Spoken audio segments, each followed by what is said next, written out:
I'm Todd McShay, joined by Mel Kiper Jr. Mel, here we are again in the draft lab. We're going to break down the guys in the trenches this time.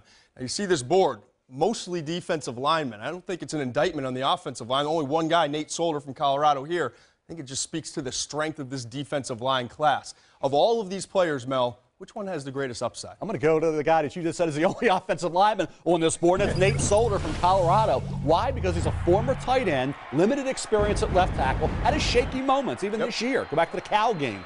But when you talk about 6'8" and change, 310 to 315, light on his feet. If he's coached up properly, 2 to 3 years down the road, he could be one heck of a left tackle. I think he'll still be a top 15 pick in the first round. I like his upside potential and where he can be as a diamond in the rough. Where are you going, Todd? If Solder goes one as an offensive lineman are concerned, then I think the number 2 offensive lineman off the board is going to be Tyron Smith out of USC.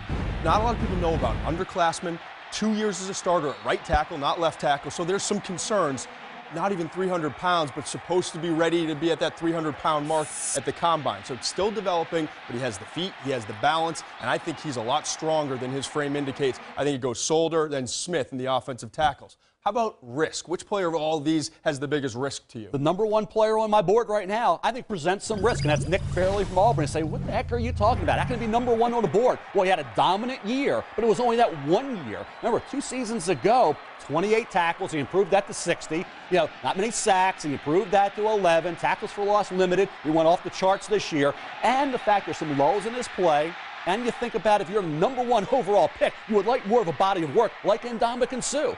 3 years of productivity for Suh, only 1 year for Fairley. Now, he could be a tremendous Pro Bowl player, but that bothers me just a bit. It's not often I get to give you history lessons. Go back to 1994, the last time we had a defensive tackle 1 overall, Dan Wilkinson. Then take it from 94 to 2007. We've had 8 defensive tackles drafted. 2 have been standout, really good players. 6 of them have been bust or really failed to reach that point. So I agree with you on Nick Fairley. I would go there as well. Finally, under the radar. A guy that we've forgotten about because he didn't play this year. The suspension, Robert Quinn from North Carolina. You go back 2 years ago, this kid had a ton of sacks. You talk about 11 sacks, 19 tackles for loss. Freakish athlete, big-time pass rusher.